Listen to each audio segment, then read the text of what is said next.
Coming to us as well today. You knew I was going to get you with that one, HD. As we are set to rock and roll, beginning with the performance of the night. Cincinnati visiting Philadelphia. Joe Burrow starting as the Bengals visit the Eagles in the preseason. Jalen Hurts not playing. Opening drive for the Bengals. 3rd and 5 from their own 34. Look at Jamar Chase on this play. Burrow finds Chase for 12 yards and the first down, picking up where they left off last season. Later in the drive, Burrow targets Chase near the sideline.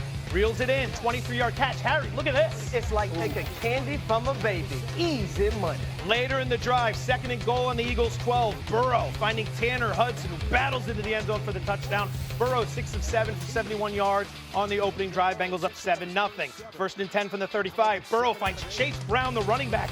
Mark that name down over the middle for a 13-yard gain. Looking sharp here. Later in the drive, 1st and 10 at the Eagles' 36. Burrow gets into Chase, evades the defender all the way to the house. Bengals score.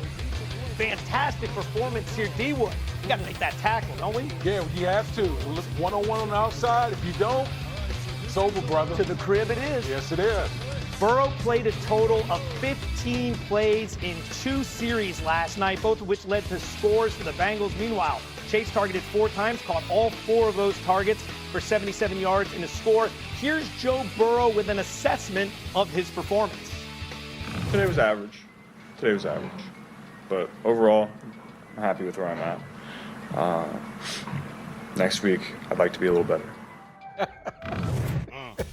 Very emotional, very passionate there. D-Wood, what'd you see from Joe Burrow last night? Like the season never left. It reminded me of 2024 Joe Burrow. He was literally cooking out there, and I think this is what Zach Taylor and company wanted to see. We talk about how they're able to try to change the narrative. How can they work to get going early in the season?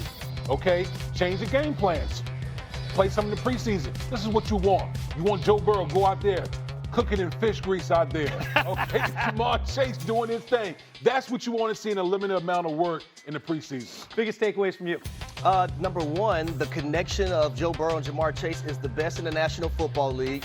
No one is ahead of them, but my biggest takeaway was running back Chase Brown. And they have to involve this guy much more this season than they did a year ago. They have to be committed to the run game to assist Joe Burrow and company, so everything is out on his shoulders. But we also know that Chase Brown could be a weapon and be utilized in the pass game. We've seen that last night. Joe Burrow, it's not deep. Let me not force anything. I'm going to throw it down to my check down. Chase Brown, go get me positive yardage. So I love everything that Chase Brown brings to the table for the Cincinnati Bengals in this offense. Offense is stacked. Stacked at quarterback, obviously. Stacked at wide receiver. Running back position looks good. Garage, jump in here. The offense, I don't think there are a lot of questions. We know that they're Super Bowl caliber. What about the defense, however? Can this O cover up for the deficiencies on that side of the ball? Yeah, that's the big question with the Bengals. And I think, getting Joe Burrow and Jamar Chase, Chase Brown, all those guys preseason reps is a departure for Zach Taylor and the Bengals coaching staff. They haven't usually played them in the preseason. We all know the Bengals start slow, so maybe this helps with that. But yes, you're absolutely right. The season will rise and fall on the success of a defense that couldn't stop anyone last year. Has a new coordinator. Their first-round pick, Shamar Stewart. We know it took him a while to get into camp due to contract issues, but he looked pretty good last night. And if he can be a guy that makes plays off the edge, and they can get Trey Hendrickson signed and get him to come in, that defense has a chance to be good enough. And when I say good enough, this does not have to be one of the top 5 defenses in the entire league. This only has to be good enough to support its elite offense, and that is what the Bengals are hoping for this season. So that's the biggest part, what Garage just mentioned last right there. They don't have to be top 10, top 5 in the National Football League. They were 25th last season. If they're 19th, if they're 18th, that's good enough, especially when you have the offensive weaponry that they have in Cincinnati. It's all about, can you get key stops in key moments for this defense? That's exactly what happened when we seen the Cincinnati Bengals go to the Super Bowl versus the Los Angeles Rams.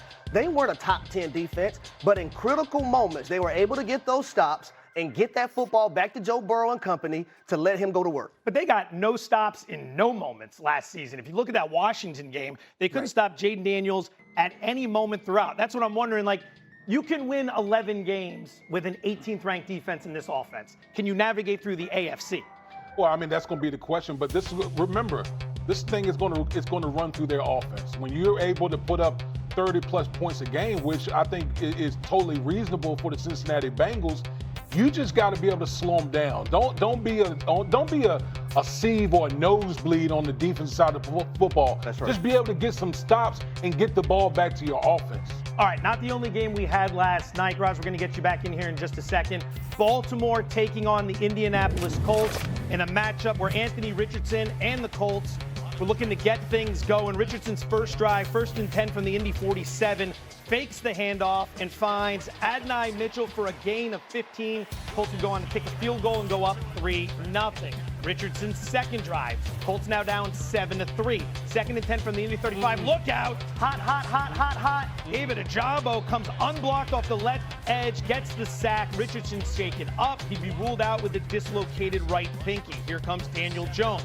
1st and 10 from the Indy 29. Fakes the handoff. Penn State. Tyler Warren, the rookie, has room to run. It's a 23-yard gain. Warren finished with 3 catches for 4 yards. Later in the drive, Jones finds Mitchell again. This time 22 yards. Jones leads the Colts to a field goal. They now trail only 14-6. Second quarter, Colts down 14-6. 2nd and 7 from the Indy 48. Under pressure, rolling left. Floating one here to Ashton Doolin for a gain of 25. Just a great job buying time, keeping his eyes downfield for an explosive play. Jones gets the Colts another field goal. Goes 10 of 21 for 144 yards. No touchdowns, no picks. Here is Anthony Richardson, though, on the big story after the game. That's a tricky one because it's 5-man pro, and I'm hot from the backside. I just got to get my eyes, just be able to, react to that. But just 5-man pro, just playing hot. I just got to be on my P's and Q's when it comes to that. It was just going to be hard for me to see anyway because my eyes are looking a certain way. But I just got to be keyed on when everybody bringing pressure like that. Wood, you spent a long time at a high level protecting quarterbacks. You see that play, what are you thinking? Yeah, that was on Anthony Richardson right there. he even admitted it right there. And they actually, it's what we call a simulated pressure. And what you're going to see right here is the defensive end up top. He's going to drop out, okay? And then they're going to bring a linebacker here. So they're only bringing 4 players. And so if you're Anthony Richardson, your eyes got to take you to what's happening right here. He was oblivious to the pressure that was coming on his backside. And so if you're Anthony Richardson, the processing has to be quicker. You got to be able to get through your reads a little bit quicker. But I think that ultimately the biggest part is he got injured. That's been the biggest thing with Anthony Richardson, his inability to stay on the field. And if you're the Indianapolis Colts, unfortunately, to me, that's going to be the deciding factor in who's going to win this quarterback battle. So this game is more mental than it is physical. And for the starting quarterback, you have to understand what's going on at all times within the defense.